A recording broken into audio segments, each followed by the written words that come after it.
Good afternoon, people. All right. Time for one last little practice before King's Cup. Finished up all my work. Got home, packed up, had a shave, all ready to go. So another 15 minutes or so on the table. I've been doing that on and off now for probably about 6 weeks. Just doing 15 minutes here, 15 minutes there of drills, just three times a week, 4 times a week, something like that. Feeling good, happy, and mentally prepared, mentally ready to go. So see how we go. I suppose the next time you'll see me will be in the morning, waiting for Robbo to come pick me up. So I was driving up by myself, but he decided a few days ago to come along. So I'll see you in the morning. All right, we dropped Maddox off at school, and now Mac has run. Robbo. So much time. Has begun. Alrighty, we're about an hour or so into the trip now. Just talking some crap, trying to waste some time. At this point in time, I don't know. When do you start actually feeling nervous coming into these tournaments? I know I feel nervous when I think about maybe my first match or something like that, or even trying to qualify on the first day or something. But at least with this one, having a money match tonight will definitely help settle the nerves a little bit. But I mean, everyone gets nervous in these things, no matter how good or bad you are. Everyone does feel the pinch. So when you actually feel the pinch? Probably the first frame. I think whether it be round robin or anything, just qualifying on the Saturday. Yeah. I think once you get that first frame out of the way and you get that first win, and even just winning the first frame, I think settles the nerves a lot. Yeah, I agree. What about losing a couple of the qualifying games early on? It's funny when you lose you lose your first frame in qualifying. You start looking at the sheet, wondering how you can possibly make it through, and then you win your next few, and you start to settle down a bit after that. Yeah, and obviously picks for the tournament, like it's race to 8, the long races, international rules. It's a tough tournament. I think Alec Renardis won it last year. He beat Della. Was it Della in the final? He beat 3 of the Pro Series players in a row. That's I think right, he beat like Woodsy, maybe Sage or Rusty, something like that. Woodsy and Della, he knocked them all out. Played very well. Very, very, very impressive. Good on Iceman. Well done again. And he's back there to defend his title. So, what's your pick? Obviously, leaving us out. Who would be your pick for this? Well, the clear informed player in the country is Justin Sage, without a doubt. Yeah. If I had to put money on the line, I'd say Sage is absolutely your best bet. Who else do I like? I like, Joel. He's always a fighter. That's right, yeah, Joel. Joel's he always fights tooth and nail. I like Joel. Yeah. You got some. You got the quirky guys. You never know how they're going to play. Like your Rusty, your Woodsy, your Ben. Always hard to beat. I think a smoky. My smoky would probably be Rob Bowen.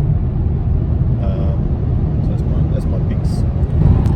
All right, Robbo wants to ask me a few questions and put me on the spot. And depending on how they'll go, you'll either see them on here or you won't. All right, fire away. All right, put you on the spot now. Yeah, I'm trying to think of one now. All right. That's what you got to do. All right, when they're playing really good, their absolute A game, who is the last person you want to play at this tournament? Who are you most scared of if they are on their absolute A game, providing all the luck in the match is even? Myself. No. Oh, Jesus Christ.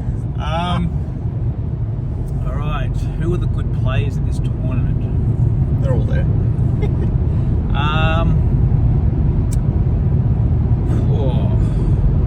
Someone like Tam, I think, actually. Everything's going his way, playing well. He just looks very comfortable on the table. table. He looks like he's meant to be there. I think if things are going his way, I think 10 would be a very hard one to beat. Yeah. Yeah. There you are. That's number one. It's a fair call. All right. Now on the opposite end, you're playing one of the big boys of the tournament, and they're playing terrible. They're playing absolutely shocking. Who do you want to play if they're playing absolutely terrible? Sage. I can't tell the difference when he's playing good or bad. I can. He doesn't look comfortable, doesn't feel comfortable. I suppose that's the way we all are, to tell you the truth. But I think if there's ever someone you want to get, and knock them out of the tournament because they're a very big threat to the tournament, it would be someone like Justin. You want to get them on their bad day, because on a good day, and most of the time these players have very good days, you want to try and get them out early. So yeah. When was the last time you saw Justin have a bad day? That's it. That's exactly what we're talking about. So if there's ever that person, that's what I want it to be, because that's right, they don't have very many bad days. That's because their B game is almost as good as their A game, and on a bad day they're still very capable of beating anyone that they play. So that's my answer. Fair enough. Who's your pick for the tournament? Pick for the tournament. So if Justin's not having his bad day, it would be someone like I think like a Justin, maybe a Tem. Alec won it last year. Played some great pool. I wouldn't put it past it. Alec is one of the. If I'm playing half as good as Alec at his age, I'd be absolutely wrapped. Like he's at all tournaments. He's such an amazing competitor, and no one should ever ride him out or ride him off the tournament. He's absolutely. I don't actually know how he does it for so long. Yeah. So competitive, and has that fire to compete within for decades is truly remarkable. Yeah, I think Alec is one to look out for. Just knows how to win. He's always trying to improve and get better as well. Yeah. It's quite amazing. Most of us seem pretty content where we are, but he's always trying to refine and get better. Yeah. An hour and 15 to go. We're nearly there. Sharing the driving. Need to go to the toilet. Can't be bothered pulling over. Twins. If you grew a red beard. Red beard. Or a double chin. Triple chin. Quadruple chin. Well, this is what happens when you're 6 hours into a car trip. Yeah. Another thing I actually want to talk about is the way people dress as well. I know personally I like to dress up for the occasion in a way, playing pool.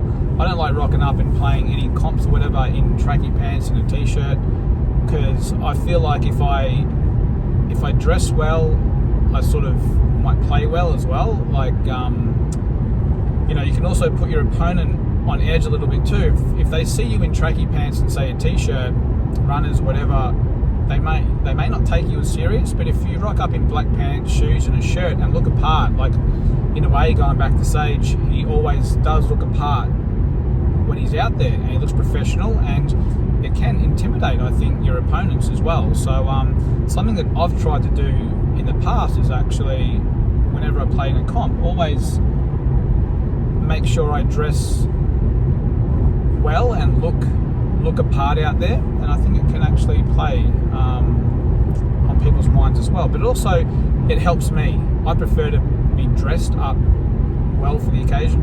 And how about you? Do you worry about that much at all? Or? Well, I used to play money matches in bare feet. I know. And trackies. No, I think each to their own. A person comes to mind, and he had a lot of swagger, and he had the tall good looks. Was Quinton Hen when he wore the white suit, winning the world title. But that fit his personality and confidence and charisma and stuff around the table, and it contributed towards his intimidation. So probably played a bit of a factor in him winning the world title. About 6 hours in, starting to get a little bored. Can you let go of my hand now? one last thing. What's something that you are going to try and focus on this weekend when it comes to either, temperament or match play or something? What are you going to do to try and maybe have a bit of an advantage or something, maybe over your opponents? Well, lately I've been feeling a little bit of lack of fire and passion, and the competitive beast within me has sort of been caged a little bit.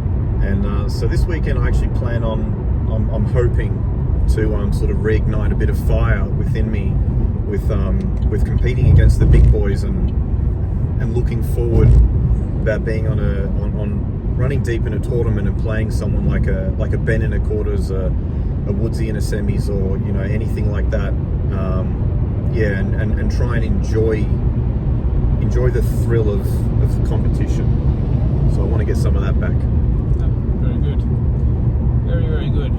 Myself, I've put in a bit of time over the last 5 or 6 weeks, just 15 minutes here or there at home. So I've done a little bit of match play as well, certain people coming over.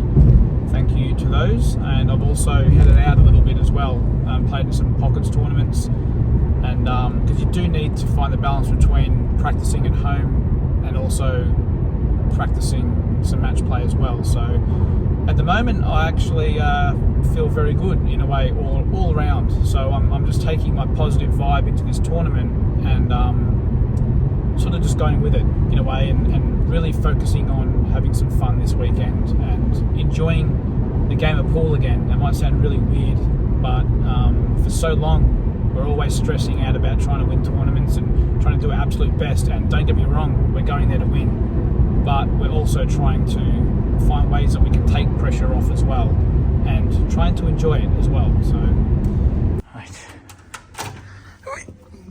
we're here.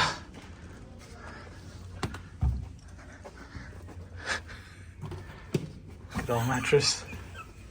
This bum. That was your last minute entry. That's what happens. Mark's gonna see his little spot down here. It's gonna be my little nest area. All right. Good little setup.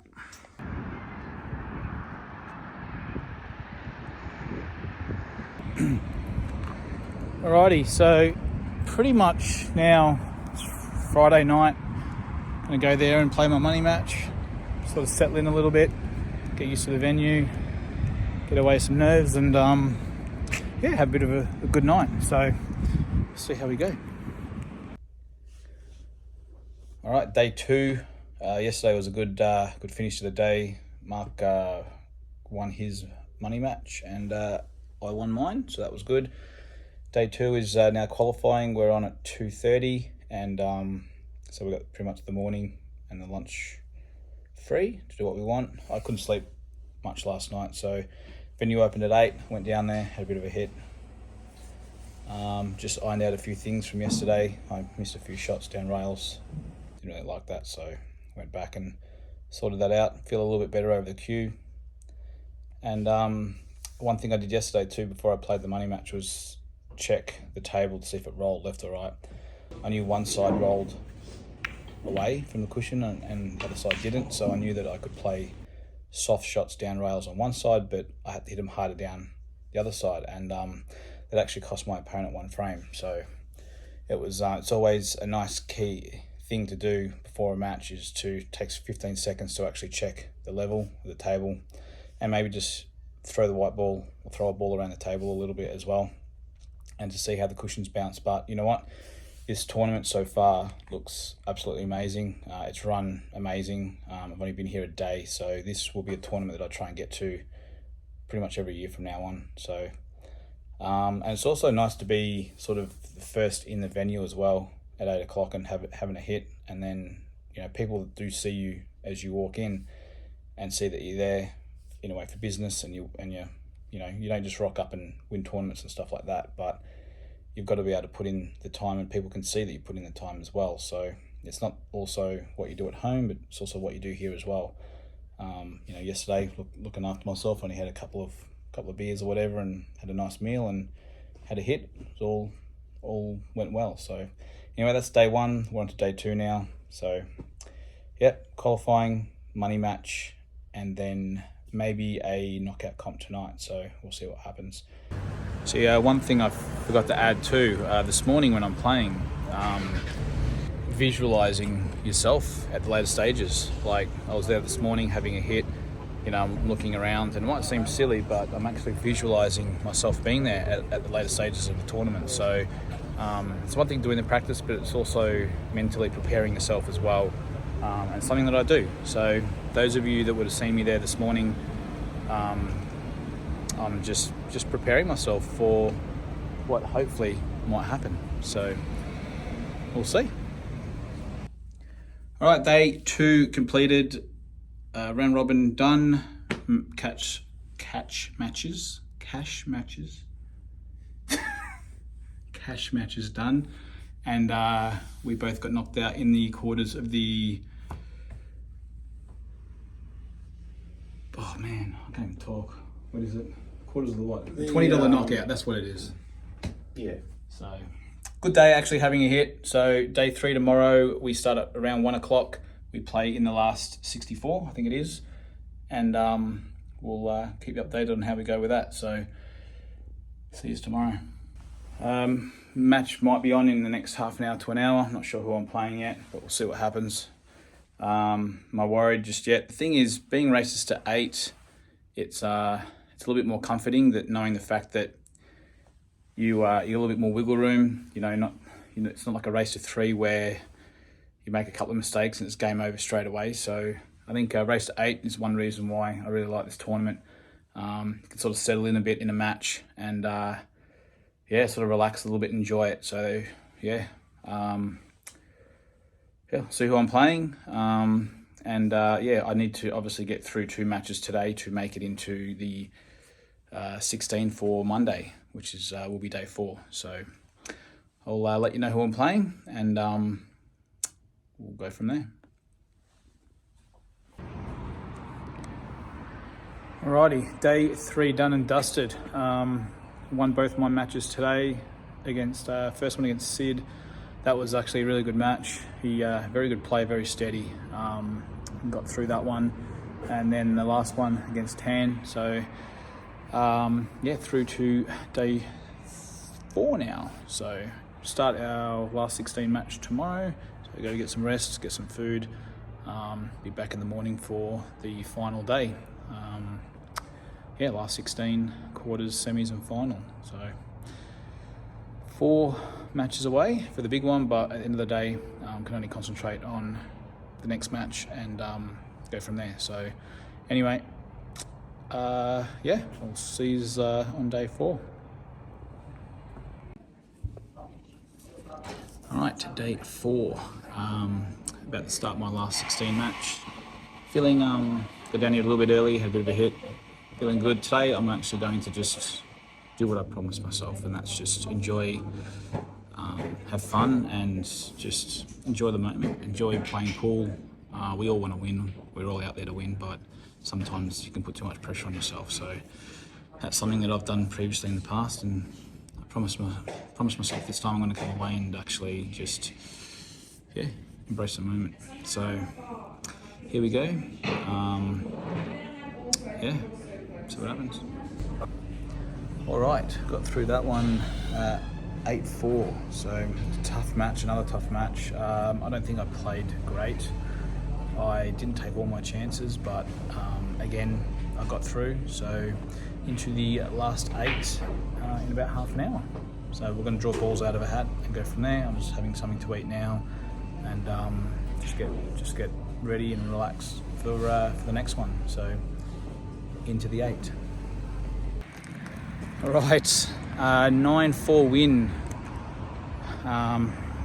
Played a little bit better that match. Balls landed pretty good. Still made a few mistakes. My opponent, awesome guy. Plays unreal. He had some trouble with his cue, I think, but I managed to take advantage of everything, and I'm happy. I'm in the semis. So just they're going to start, I suppose, in the next half hour, 40 minutes. Just outside now, having a bit of a rest. Just regroup and I felt a bit better. As the tournament goes on, actually, I'm starting to feel a little bit better. So that was a good win. He's a very, very hard opponent. He's got all the shots. Yeah, I'm just happy to get over the line. So, yeah, 2 more to go. So we'll try and get the next one and make the final, but semis it is. Last 4. Here we come. Into the final. Yes. I actually played all right that match. Took a lot of my chances. I stuffed up a few, but I feel like I'm getting better and better. So couldn't be happier. Like I said the other day, you just got to picture yourself being there in the end, and I did that, and I'm there. I'm last 2 people. So there's only one more person in front of me, and I can take out the chocolate. So I'm good. I'm happy. I tried one big thing in that semis then against Alec, legend of the game. Absolute honour to play him, and to beat him in a big event like this and make a final. It just doesn't get any better. So very hard opponent now. Justin Sage, one of the best in Australia. So I need to make sure everything is on point. But basically, I'm gonna just have some fun. In that last one in the semis, I just said to myself, keep smiling, keep enjoying myself, and yeah, just cruising along. So couldn't be any happier. I'm over the moon, and again, thank you everyone for coming along with this journey. It's not over yet, so let's hope I can go one more. Gone around in Australia, so a big thank you to Manny and Kathy.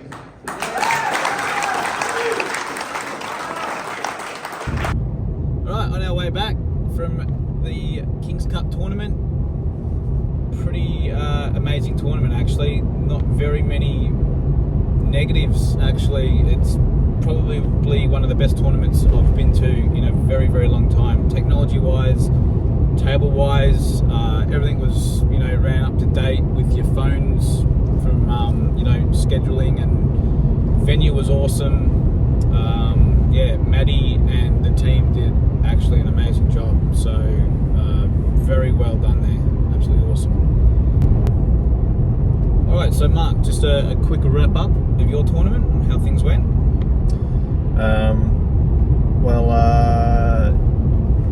Got off to a good start. I haven't been playing much, and when I started playing Jack Phillips, my opening money match, I felt really good. I got put on the main table with Jack, and that table played perfect, 10 out of 10. Good player too, Jack. Yeah, very good player. So playing him in a money match, I thought this is the perfect way to start off a tournament. Someone like him who's absolutely capable of beating me. And win or lose, I thought I'm going to get some nice table time in here and start my tournament off well, win or lose. So I got up with that. He's an awesome guy, great player. I felt that was a good start to the tournament, and it just kept going nice from there, really. Round robin played well. The Friday night comp, I think it was, didn't win that, but still happy with how I played. And then found myself playing Jamo in the last 32, and he was the better player of that match, 100%. He got me 8-6. He made some clutch outs, so it was good to see. He definitely broke better than me. That was a standout thing. I didn't feel super sharp. I felt something changed in that match. I felt a bit thrown off, and and he got the better of me, the deserving winner. It was actually good to see that when he beat me, he did a little fist pump, like he kind of slapped the table, and I actually really liked that. I thought, I think he wanted to beat me more than I wanted to beat him. That was good to see. So if we could have went back in time just quickly, and you can change one thing about that match to maybe put it in your favour, or maybe doesn't go in your favour, Jamo still wins. Is there something that you wish you possibly could have done maybe slightly different in that match? Yeah, the only thing would have been we got put on a table that played a little different to the others, and I just wish, and I was aware of that, and I just wished I had, and I could have done this too. It was only laziness that I didn't. I wish I'd just spent 10 minutes on it, really trying to, because it ran a little bit slower, just trying to adjust, because I just come off a fast table. just 10 good minutes. If I said, hey, Gemmo, mind if I just have 10 minutes on here? He'd be absolutely fine. Yeah. And would not have been a problem, and it would have given me at least 10 minutes to at least wrap my head around the speed. Yeah, but instead I spent a lot of the match a little bit frustrated, and playing on different tables is a part of what we do. So it doesn't just happen to you, like it happens to everyone. Like battling demons in your head. Yeah, Tables. and I think I let it get the better of me, but I know Jammo was feeling the same thing. He wasn't super excited about the speed of the table, but he adjusted. I think on the table he looked better than me, and he played better than me, so clearly he adjusted, and that was probably the difference by him winning. So well done, Jammo. Good analysis. Yep. Other than that, so I spent the night just sort of digesting all that, and then came back the next day, had some awesome food at the venue, as always. Just, I tell you, that food, I'd almost just go back to the food. Unbelievable. Yeah. Oh, those Scotch fillets. And just played in the Bronx comp. That was, you know what, the highlight of the trip for me was actually playing in the Bronx comp. I had a few drinks, relaxed. I went up onto the top area and just hung around with a bunch of other guys. We're all having a good time, having some drinks, playing some matches, having a good laugh at everything. It's like all the pressure of the weekend had left, and I could actually just enjoy myself with a bunch of other guys I haven't met before. Got to tell some stories and some jokes, and I was lucky enough to win the Bronx comp, which it's always just nice getting a little win for the ride home. 4 in a row. That is four Bronx comps in a row. I've got a good track record with them. And yeah, it's nice. It's nice. So for not winning the tournament, I probably feel as good as I could. On our way back, I'd like to think we're halfway back. 4 hours, 4.5 hours. Yeah, I feel like we've been driving. Well, I feel like I've been driving for 7 hours. Mick, my co-pilot here. Good job, buddy. That's it. That's all I need. There's a little bit of a boost every now and then. Something I did want to actually talk to Mick about was his final with Justin. I wanted to get his insight into some things, because for me, when I was watching it, I felt Mick was off the pace. I felt either Mick wasn't good enough or Justin was too good, or maybe a bit of both. I was actually just curious to get Mick's thoughts on what he thought the single biggest difference was between him and Justin in that match. What was the single biggest difference? I think the single biggest difference was Justin just kept things simple. Simple. He didn't really look like he was pushing the boat out actually too far in any of the frames. He was sort of always in control when he wanted to be as well. And I think one of the biggest things he had in that final was his break. I thought my break was good, and has been very good, but his break was just next level. And every one of his breaks, they landed really nice, and there was no sort of chance of him in a way making a lot of errors, or we go into a tactical battle for 20 minutes and maybe I grab a frame off him and slow him down a little bit, or just change the pace of the match. It was just I felt like I was behind the 8 ball very quickly, and it put me under the pump. And I think I felt the pressure very, very quickly, straight away, very quickly, and in a way actually threw me off. It threw me off a little bit. I sort of wasn't expecting that in a way. Well, throughout the tournament, and this is a common thing that happens in tournaments, is if you're not pushed, of course you're playing quality opponents, and it doesn't matter what the scoreline is. It's always difficult to play quality opponents, but you comfortably sort of beat everyone. And so all of a sudden, when you're in a final and you find yourself down on a scoreline of 3-1 or whatever it might be, it's actually the first time that's happened all tournament. So it can throw you off. Yeah. Well, look, I did have a better draw. I didn't really play a lot of the seeds until right at the end. I was winning my matches quite comfortably, like Justin was, but the thing was, Justin was playing a lot of the seeds, and he was winning those matches comfortably. And you know, even in the final, I think as you mentioned before, Justin was pretty much winning all his matches at like a 2-to-1 ratio.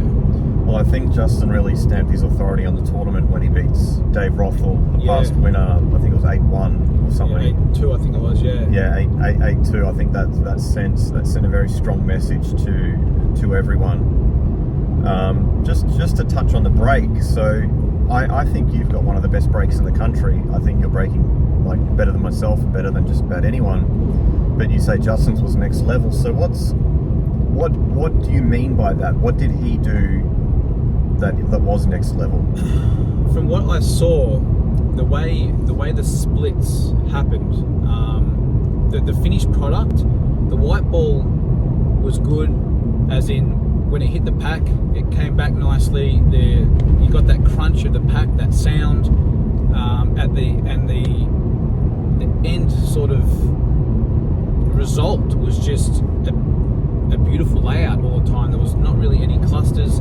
Yes, it can change from day to day, but his break looked perfect every single time, and the result after the break looked perfect every single time. It wasn't always like that, but there was always, I noticed, a ball going into the left center pocket all the time after he broke.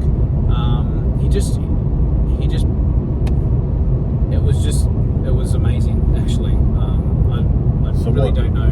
So say later on this week you're going to practice for the Pro Series, and you think, all right, I want to get my break happening a bit more. What's the thing that you would work on? My power. I'm actually add a little bit more power and try and get the timing. Normally when you add power, you lose timing, but I felt that Justin had both. Like his... So it wasn't Q speed that you're lacking?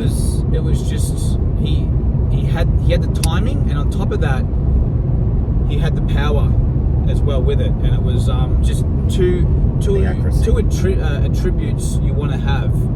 Normally when you have one, the other one sort of dies off a little bit, but I think he had both running like at optimal level. Yep. And it was just it was really good, and it showed me that, you know what, I can actually push the boat out a bit further now as well, and maybe crunch my brakes a little bit harder, but also get the timing with those brakes actually on point as well. So I thank Justin for that. My brakes are now going to be working on that a little bit more. Evolution's what happens. Yeah. And you spoke about sort of he kept everything simple. Yeah. So I would put your knowledge of the game and Justin's knowledge of the game pretty much on par, but yet he seems to execute more of a basic, consistent strategy. So why is, if yours and Justin's knowledge of the game is on par, why is his match play or his consistency with shot selection better than yours? It's something that Justin's been doing all his life. I'm only trying to be sort of like maybe Justin and yourself now, or over the last couple of years, and that can't actually happen overnight. I have to slowly adjust my game to be more consistent over time. I'd love to be more like Justin and how he's consistent, and yourself as well. You two are one of the most consistent players in Australia, and for me to win more, or for me to win, you know, more of these big major tournaments, I need consistency. Everyone needs consistency, and consistency will pay off.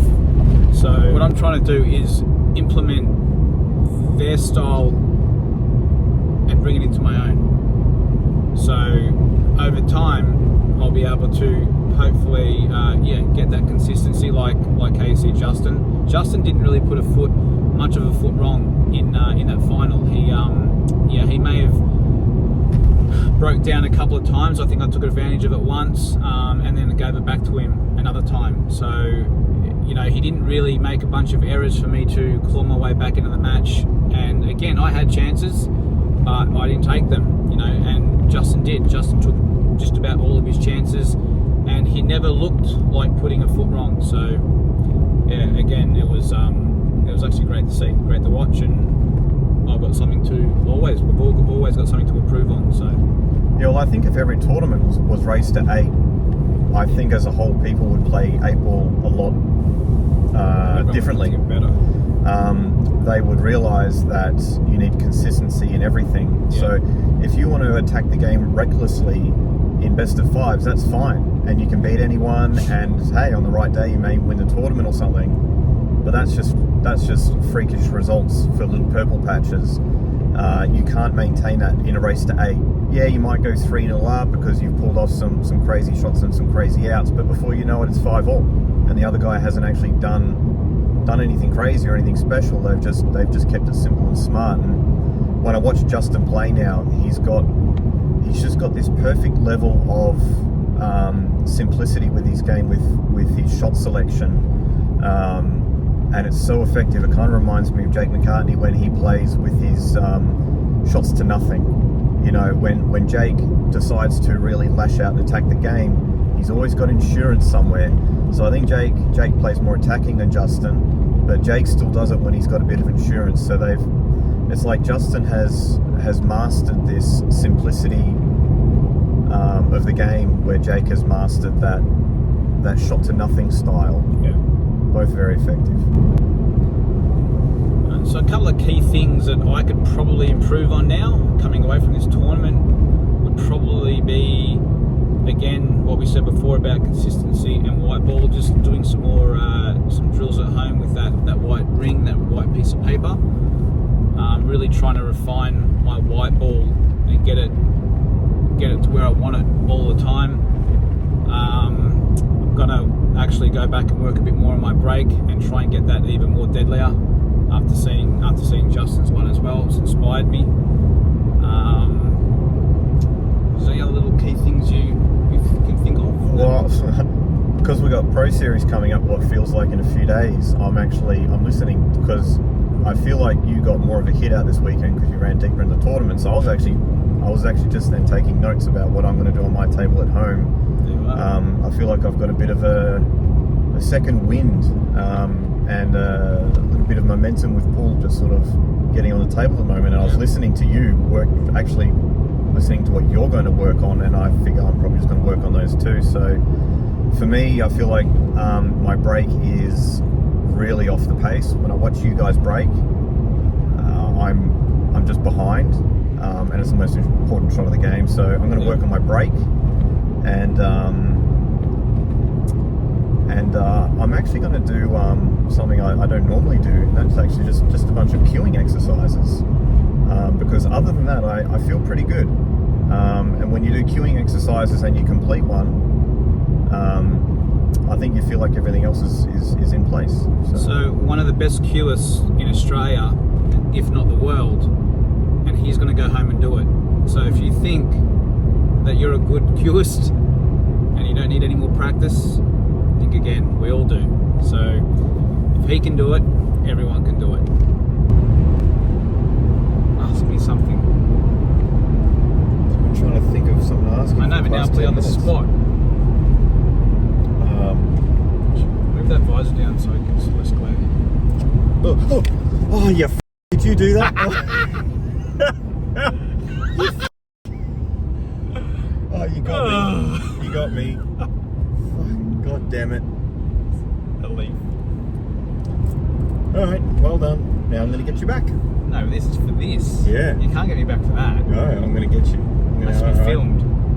No, you can't Frank get me back at all. incoming against Mick at some point on between now and home, which is still 3 hours to go. No, you can't prank me. I'm driving in the rain and the storm. You started this and you got me. No, very good. Actually hurt a little bit.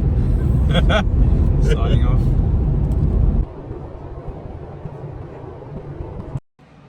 Alright, back at home. Lovely wife. Kitties. And look at this. Look what I've come home to. Look what I've come home to. Okay. The platter and oysters. Yum. Just want to say thank you for joining me on this journey. Thank you for all the positive stuff. Just with everything really over there. Everyone actually is just so nice. Yeah, it's been amazing. It was a great trip, and to make a final and doing this video at the same time was amazing. So you're right. Yeah. So anyway, I hope you guys enjoyed this one. Again, message me, let me know what you think. I'm happy to do more. And as always, we will see you on the next one. Bye. Bye.